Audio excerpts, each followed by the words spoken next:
Hi, everybody. Thank you for joining us. I'm Dominic Patton from Deadline Hollywood. How's your Sundance going so far? Excellent. We're really glad you came and joined us at the Stella Artois Lounge. We're going to be here today, tomorrow, and Sunday, 1 p.m., doing live streaming film panels every day. Please come back, because it's a ton of fun, and we have some great films and filmmakers. Today, we have the creatives and cast of Juliet Naked, including the director here, Mr. Jesse Peretz. How's it going? Thank you. Everybody, we're going to sit down. We're going to do this panel, and then we'd like to get some questions from you guys later on. So please join in and raise a glass. Jesse, would you like to introduce the cast and creatives of Juliet Naked? Rose Byrne. Yes. And Chris O'Dowd. Yes. And then my producers, Albert Berger, Ron Yerxa, and Jeffery Soros. Yes. All right. So, Chris, you're all geared up for winter, I see here. I am prepared for the worst. They say the worst is going to come later on today, where the storm is going to hit Sundance. That's what I'm hearing. Yes, all right. But talking about a storm hitting Sundance, Jesse, this film, Juliet Naked, is based on a Nick Hornby book. Give us a little bit of a sense of the story of what the film's about and how it came to the big screen. How it came to the big screen? Well, the basics of the story is these two guys play a couple who living in an English seaside town. They've been together 15 years, and she's perhaps getting a little bit like tired of him. He plays a character that's kind of like obsessive and kind of stuck in a sort of post-college music TV nerd phase. Which kind of sounds like every Nick Hornby character ever. Yeah, pretty much. I mean, pretty much it's an exaggerated version of Nick Hornby. And they'd made an agreement not to have kids. And anyways, I don't want to give away too much. Anyways, he's obsessed with an American musician who disappeared 25 years ago after making one of his favorite records.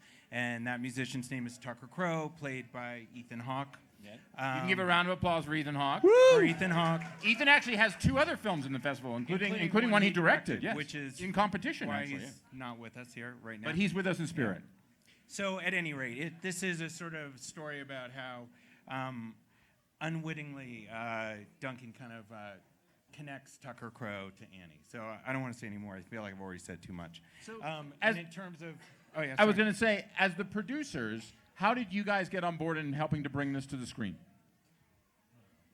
Well, Ron and I are partners, and we read the novel and brought it to Judd Apatow.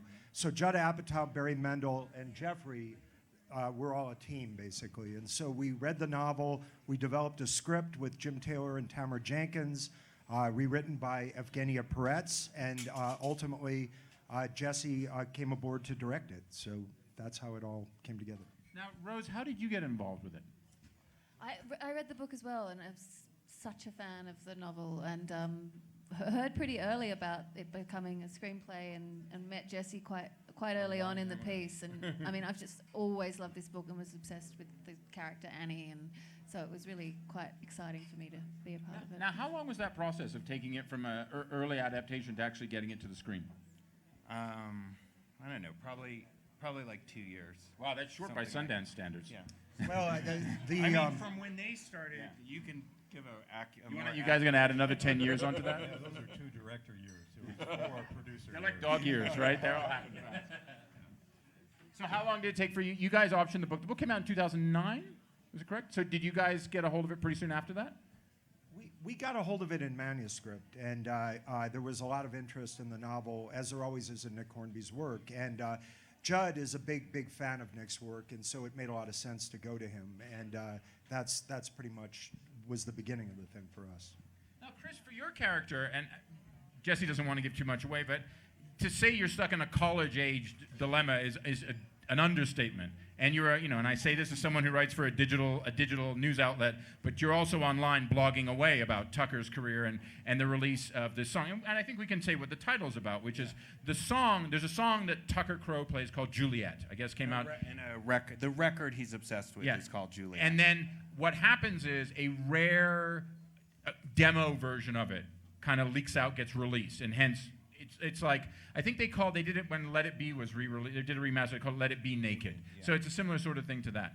Exactly. So there's the movie, and it's pretty great. So give a sense of, this character is a lot more contained than a lot of the characters you play.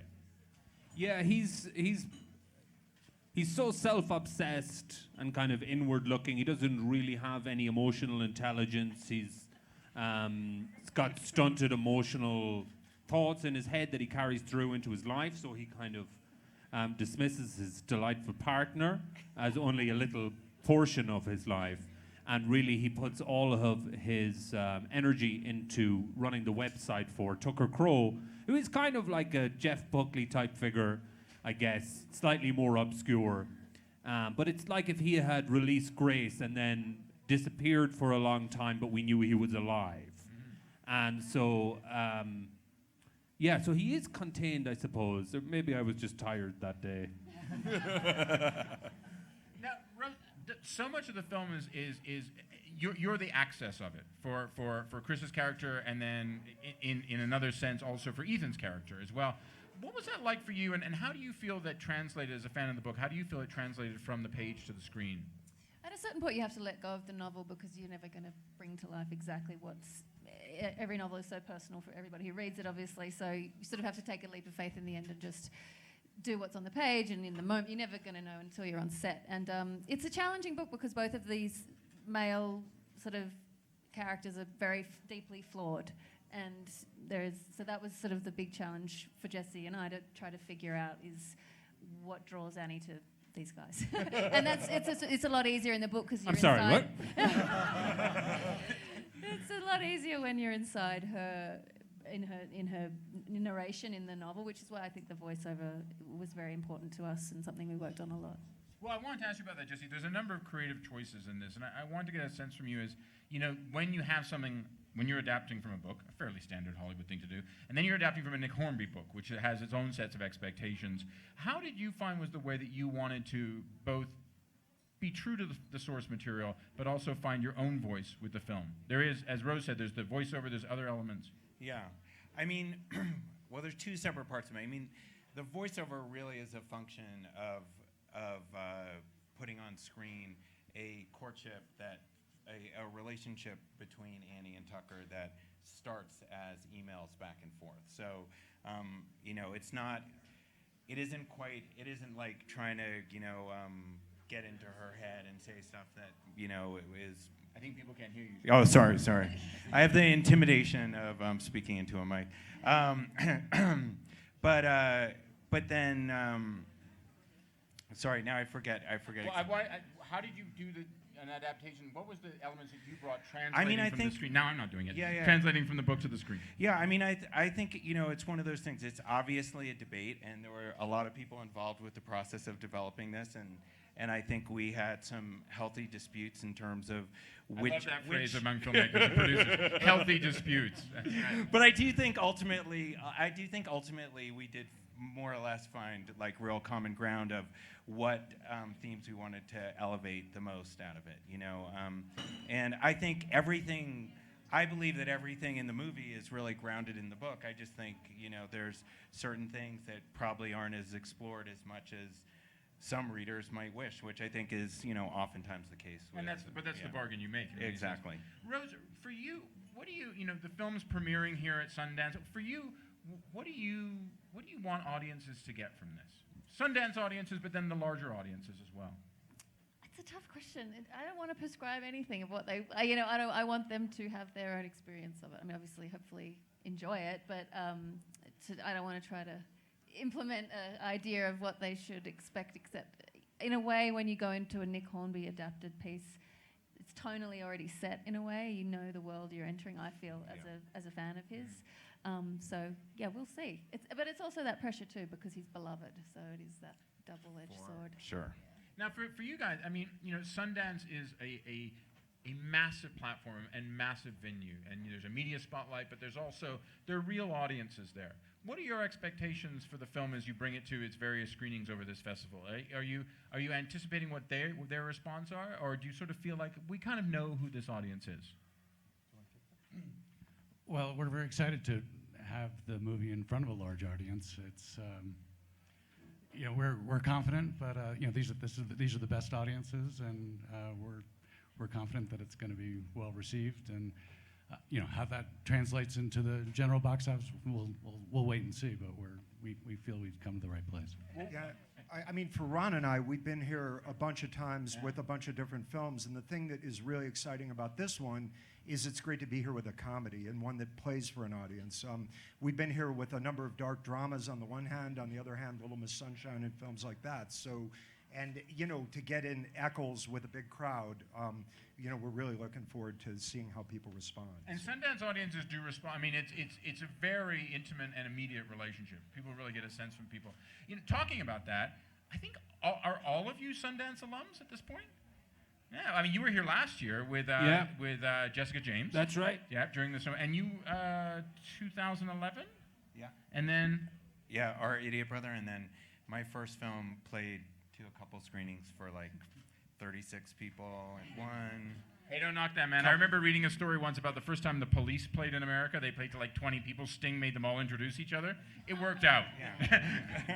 And Rose, what previous projects you've had here? I came here with an Australian film in '99 called Two Hands with Heath Ledger. Yeah, which so that was really special, and that was many years. I was 19, so a couple of years ago. Yeah. So for you, looking over the trajectory of your career, how has Sundance changed in your opinion, and how has it changed for you as an artist? It was, I think, a bit smaller back then, probably less like. Tiny bit. Yeah, a tiny bit. But there's something magical about the place, and as you say, like the audiences at festivals are just so fantastic. They're like unique. Very and smart. Yeah. Both of you saying it and of them. Yeah. Rose is going straight for the retail element of this, right? You're doing the Sting thing. why I I'm will here. shake all your hands today. It's exciting to be back again. And it is always fun with a comedy because you do get that. It's all about the response, Well, and I think also, especially in Sundance, which obviously made its bones in independent film, independent comedies have such a unique feel to them because they get to play on many different elements. I mean, nowadays, for instance, in TV, a lot of people use that term dramedy. But I think that was really a Sundance invention in finding that. And I think this film is a part of that too. And other ones. Chris, you've been here before. You obviously you've got Get Shorty on TV as well. How do you see a film like this in terms of your own career and what your desires are, the type of projects you want to make? Where does it fit in? Yeah. No, I'm asking you. No, I'm asking you. I mean, I'll tell you where it fits in. There's like Bridesmaid and then I don't really know. I just I was very eager to work with these people, so all of whom I've kind of worked with before, so I felt very safe, and then the material was great. So I don't think about it necessarily as where does it fit in, but why wouldn't you? Yeah. Just kind of, I feel like if you're drawn to things that you like and you perform them relatively well, everything else will take care of itself. Now, talking of taking care of themselves, we're going to start taking some questions from you guys soon. But before we do that, and if you need to do a question, please put up your hand and say who the question is for, if you could. And please, not too many of us, because, then we're out of here at 4 p.m., not 2 p.m. Rose, I give it away. But then again, the book has been out for almost 10 years, so there's elements of it that are out there. So I'm trying to find a way, and Rose, maybe you can help me in what's undoubtedly going to be a badly worded question. For your character, there's change and revelation, I guess is the way I'd approach this. Is for you as an actor, how did that arc work for you, and how did you get from what is the beginning of the film to what is the end of the film?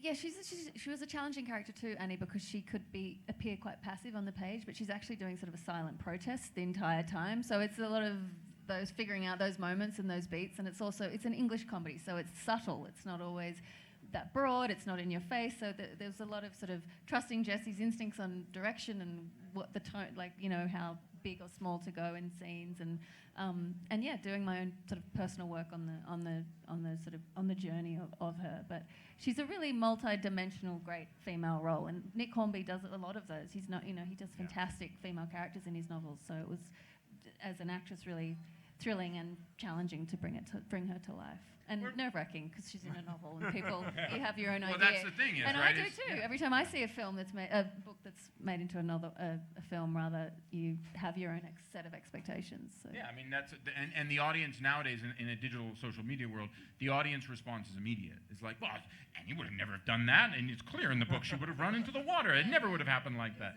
So to Jesse, when Rose talks about some of the choices you made about trying to keep it English and small as opposed to American and broad, can you give us some sort of sense of that? Because obviously an American audience is a primary market for this as well. So you want to find the sweet spot there. Yeah.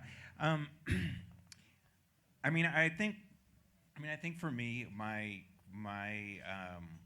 attraction, in terms of comedy, which I feel like I ended up sort of directing comedy by accident, because when I was younger, I wasn't even that interested in comedies, and much more of a normal, pretentious, wanting to see like French movies and whatnot. All my favorite, all of my favorite comedies are really English ones. So like what? For me, like Withnail and I hold up as like a perfect comedic. So movie. you weren't talking about the Carry On films? No. Yeah. Because they define broad. So to be honest, like tonally, I'd never thought like, are we making this for an American audience or an English audience? It was more like the source material was English, I think. And I think if anything, I felt a great amount of intimidation working with me being American, all these American fellows behind me, and setting in this story that's primarily set in England, and sort of added level of respect due to trying to get the world right and in its own way get the sort of comedy, which I think is really being true to the Nick Hornby tone rather than American versus English, exactly. For you guys, as producers, how do you bridge that when you're dealing with English source material, a very well-known author, an English setting? I mean, yes, there's a bit of Jersey in this, but that's kind of another part of it, and the audience, and finding those audiences. Well, setting aside British or American, I think you're just trying to make the best movie possible out of the story. But one thing that I was really impressed with was how Jesse handled the tone of this. And Rose was really the glue, because in her work with Chris, just have to keep finding better and better attitudes for Rose. Yes, I don't think I don't think one can come up with too many. But that deserves a round of applause. I yes, think. Yes, please. for Rose. Yes. But her work with Chris in the movie and between their characters was more comedic, or more towards the humor, and her work with Ethan was more towards the dramatic, yet all three were improvising. And so that was really an amazing thing to witness, and how Jesse handled that balancing act to create a unified tone. So that was a big aspect, I think, of where we succeeded, hopefully, with this movie. Now, Jesse, obviously Ethan's not here, but let's talk a little bit about... We've given away he plays Tucker Crow. But let's talk a little bit about how he got involved with the project and working with him. What was that like?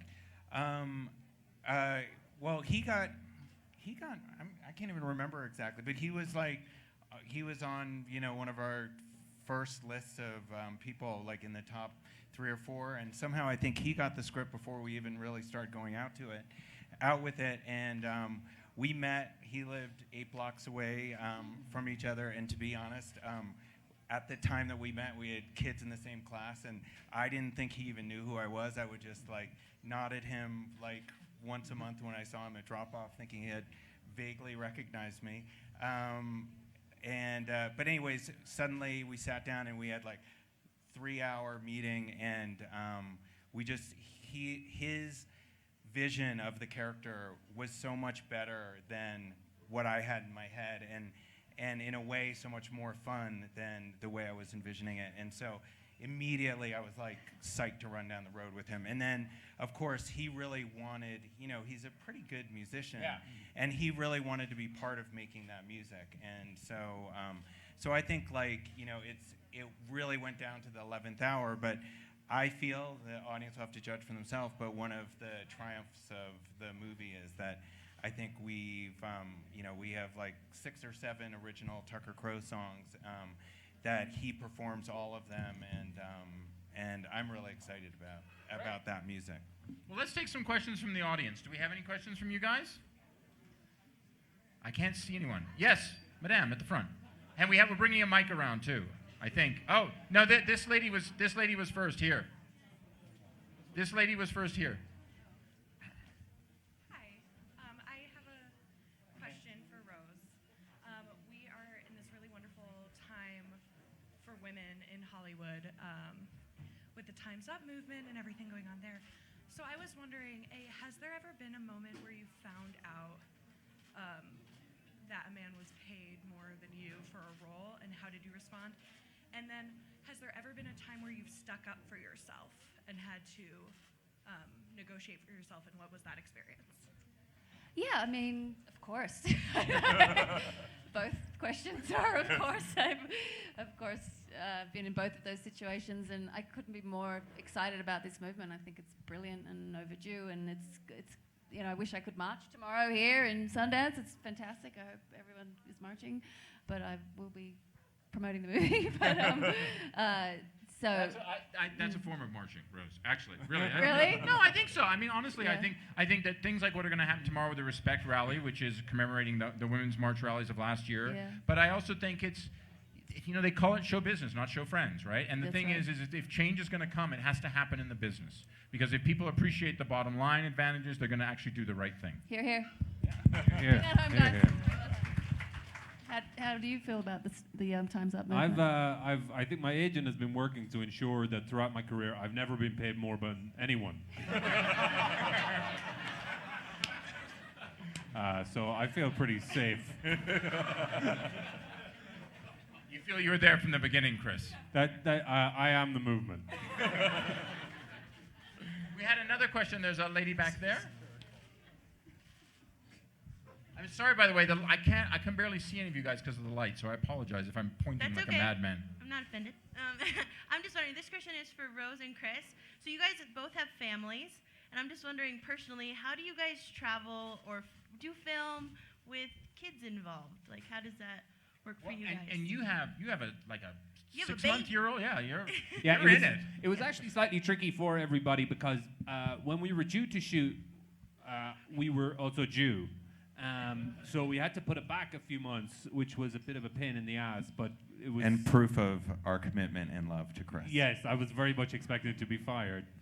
But it was much nicer than that. So yeah, it's tricky. I mean, it is tricky, especially with young ones, but we just traveled together and come to set, and yeah, that's how it works. And I find it hard now to go far away. I can only really being in London feels like we've got a proper network of people there, so that feels like a home. And then California is kind of home. But the times of like taking a job in Bulgaria for 6 months is kind of gone, which is a shame because I've heard it's delightful. Is that one? I mean, obviously you have Get Shorty, which is back for a second season, which I think also deserves a round of applause. Anyone who gets renewed deserves a round of applause. A lot of Epics fans. In terms of that, is that one of the reasons why you decided to do TV? For sure. To kind of have somewhere I knew I was going to be for 3 or 4 years was really nice, and we shoot like 8 minutes from my house, and it's quite comfortable. You need to move it so it's like in your house. Yeah. It's just a walk down to the kitchen shoot. Yeah, but it has changed things in that way, but it's kind of nice because the other part of life is nice. Rose, and what's it like for you and your family when you're working? Yeah, it's the same as Chris. You do your best. You juggle like any working family, right? You just figure it out. And it's easier when they're smaller because you can take them around. I'm sure once you start schools and all those things, then it becomes a lot more. But yeah, I think my days of shooting in Bulgaria. Not that there's anything wrong with Bulgaria. Not at all. No. It's very far away, and that's Just not far away, that's not exactly. its fault. They have very nice lakes, very beautiful in the summer. Do we have other questions? Yes, there's someone back there. Hi, Helen Barlow. I'm an Australian journalist and I write for Ireland. I think I've spoken to both of the actors before. But Jesse, also, you've cast an Irish person and an Australian as British people. Why did you do that? And apart from the fact that they're fantastic. Racist. And Rose and Chris, I mean, how is it working in Hollywood these days? How much do you get to perform in your own accent, and what does it mean for you to go back home? Quite a lot. I mean, almost exclusively, including this movie. He plays an Irish. I play an Irish character, which isn't too much of a Little stretch. It's not. I can just about manage it. Get Shorty. Are you Irish? Yeah. He is the immigrant experience. Get Shorty. I like to mold the roles to me rather than vice versa. How are you at accents? Terrific. Don't know what that was. So to the question about actors. Well, like I said, he just played his own accent, and obviously, to be honest, it was obviously a short debate, but fundamentally, I loved the idea of Rose for the character. She had a great take on the character, and I knew that she could become that character, so it didn't really matter. The one thing that we set out that we were definitely not going to do was cast an American in the role of Duncan, which, I can't really defend the logic, except for maybe it was just this idea that that would be offensive to English people and seem English people can take it. Extra closed-minded, and probably harder for an American audience to buy into kind of contemporary. But it also too is I feel like most people in America couldn't tell whether Rose was People Australian think I'm or English anyway, So or Irish. I'm You're not from worried. England. That's amazing. I'm not really worried. I'm not worried about that getting in the way. Do we have? Sorry. Oh yeah, I'm pretty used. In Australia we have so much American television, so I'm so used to the vernacular. But people do honestly. Between showings of Neighbours. That's That's a very specific I cultural reference, don't you? Look at that. You want me to drop some Kylie Minogue? But yeah, I think it must be a certain pressure when you're doing casting an English film. Yeah. But I was saying to Jesse the other day, I couldn't imagine anyone other than Chris as Duncan and Ethan as Tucker. They're just so perfectly. And Rose is yes. Well, there's enough English actors playing American parts, so. And a lot of Australians playing superheroes. Yes. Exactly. All right. There's a question over here at this table. Hi, my question is for Jesse. When you have a comedy script, how much do you let your actors play around with the lines? And then for Chris and Rose, which do you prefer? Do you prefer sticking to the script or having room to kind of go back and forth? Well, I always encourage people.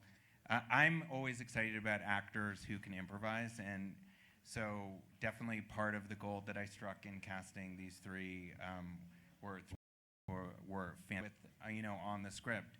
And I will say that one of the timing of me first being off the project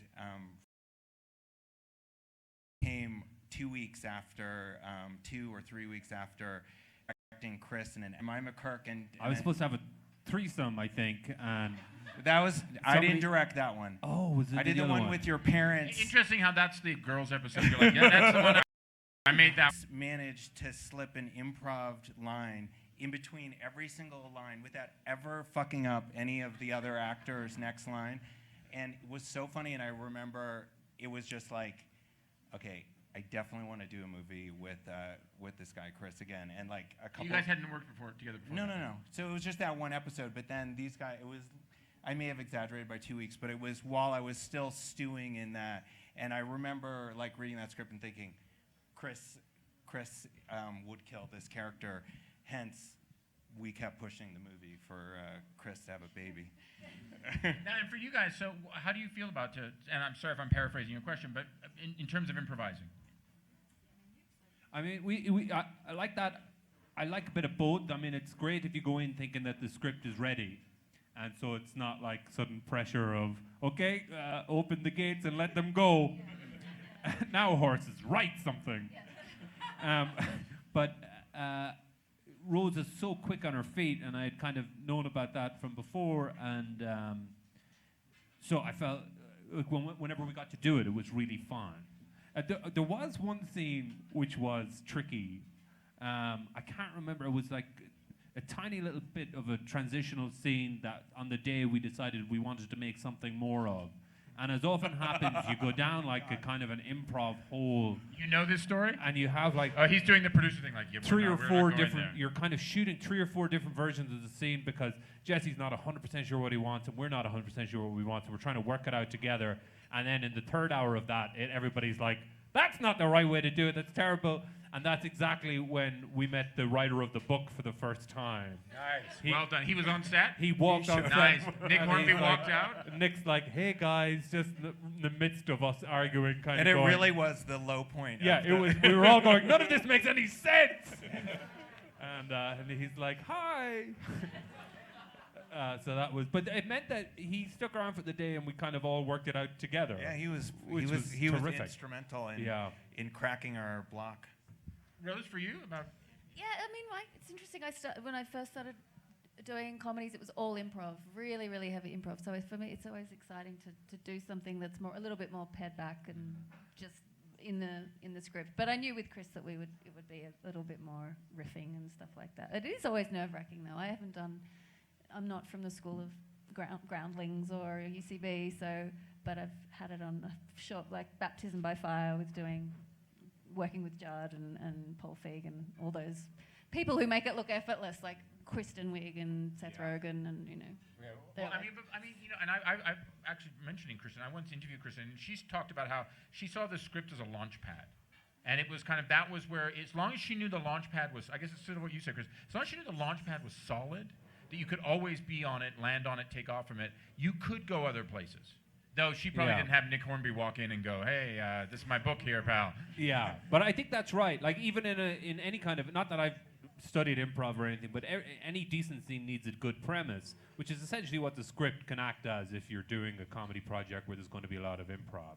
The script's still got to have great premises in every scene, otherwise it's just too open-ended. And comedy only works if it makes sense, even though that sounds kind of counterproductive. It's still the joke's got to make sense, otherwise it's just a kind of a mess. Do we have more questions? Oh, there's a gentleman back here. I do not know how they're getting a mic to you, brother. Pretty jam-packed here. You bring up Kristen and Rose and Chris. You're both in one of the funniest movies of all time, Bridesmaids. And I'm just curious, when you look back at that experience, what do you remember? You guys don't have that many scenes together in that movie, but what do you remember from your time on set, and just what can you tell us about it? Oh, I mean, I remember. I remember some of the scene. I remember not thinking it was going to be such a big thing. Oh, like yeah, I remember thinking it was kind of good. But I didn't see, because all of my scenes were with Kristen, I didn't see what all of you guys were doing. And then when I saw it, I was like, fucking hell. God, because it's really like these amazing, all of these brilliant character relationships scattered throughout a story was fantastic. And I felt like a lot of that hadn't been in the script or had been worked on a long time since I'd read the script. But I remember it being exciting to work with such kind of great people. You can kind of tell that it's like, oh, suddenly everybody's really smart and are way funnier than I am, and this is intimidating. But it was a great shoot. Yeah, I remember trying not to laugh at Melissa McCarthy. So I knew her from Gilmore Girls, but she's just the most brilliant. I mean, the whole cast was, but Melissa, and obviously she blew up after that, but I was just crying, laughing, trying to keep it together. I guess people wonder about that in terms of comedy. I mean, you see it sometimes like on an SNL skit when someone they'll lose character. But when you're filming, as you guys are, a movie, does that happen for you guys? That's terrible. I just really? break So there's like a great blooper reel of you for Juliet Juliet naked? They're always like, Rose, get her a tissue or whatever. I'm crying, laughing, like terrible. You're pretty good. I'm not too bad. Yeah. You don't cry? Say again? You don't cry? Not so much. I did a sitcom for a few years, and that kind of, I used to be the worst corpse. I would corpse all the time, And then you realize as time goes on, it's like the person who's done the really funny thing, if you laugh right after it and they can't use it, they're angry with you. Because it's like that might not exactly happen the same way the next time. So it's like, you're not, generally when you laugh at someone's joke, they're going to appreciate it, but not in that situation. So I've kind of taught myself to be, to just not listen to other actors. As a rule. That's his acting tip. Yeah, that's it. Don't You heard it react. here at Sundance 2008. Do You not are listen welcome. to other actors. We have time for a couple more. There's a question over here. Just wondering, like growing up, any favorite comic actors or inspiration? Like John Cleese was a huge one for me. I just was obsessed with Fawlty Towers and still would love to play a version of Basil Fawlty. He's like... Yeah, well, they're doing an all-female Yeah, version of that's good. Ocean's 11. Why not? Exactly. I know, I've said it. It's on tape. Yeah, it's out there. I'm ready. 3 producers behind you. Chris? John Goodman, I liked a lot growing up. Who else? What did I used to watch as a kid? No, little younger Throw than out that. hints. Carol Burnett. Benny Goodman. Okay. No, but I remember as a kid we didn't used to get an awful lot of American TV, but we got Letterman. So it was kind of interesting. His kind of acerbic take on the world isn't a very Irish mentality. So it was definitely learned something from that. Guys, we have time for just a couple more questions. You should do a Fawlty Towers. I mean, why couldn't you? Go hit John Cleese up on Twitter. Why not? Right? Why not? Be great. Julia Louis-Dreyfus was another big one for me. I've loved Julia Louis-Dreyfus, yeah. Do we have time for one more? We have time for a couple more questions. Can we see anyone? There's somebody back there, but if we can get a mic to them. I don't know if we can. Yell. Oh, we got a mic. Okay. No, I just watched the last 2 seasons of Girls, and I'm a total addict. I just watched the whole lot at once. Me 2 too. seasons. Are you? And Bridesmaids. I mean, we talk about sexual harassment, but now women are getting gratification from these fabulous shows. You know, do you think that they were trendsetters and have started something? Well, personally, I feel like Girls was a game changer. Without a doubt. And I think Judd is so smart, and also in terms of bringing Jesse to direct this film because of his history with music. Jesse was in the Lemonheads. Yes. Big shout out to the Lemonheads. Big shout out to the Lemonheads, guys. Yes. None of these kids know. Jesse. Oh, come on. Don't you guys remember the Lemonheads from the 90s? My Drug Buddy? And you guys did. And then there was the only decent cover version of Mrs. Robinson. I had left the band by then. I'm giving you props where props are, my friends. Do one of your songs.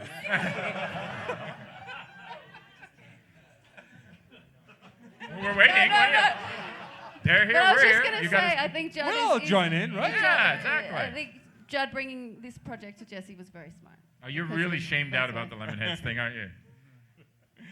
You know, And working on Girls for so many years, and this is a female-driven story, and you've been working with those. No, I do feel four like great I do actresses, feel. it's like- I mean, personally, I feel like I've been lucky enough to have a front seat in terms of like a whole bunch of projects that have been super women-driven, and the politics of this time have been swarming around me for the last couple of years. And But I think you're right as well. I mean, with all of those women that came before, it's much easier to have a female as a lead in a comedy now.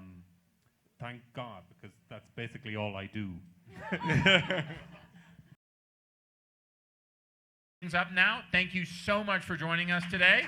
Thank you. Please give a big round of applause to the creatives and cast of Juliet Naked. Here.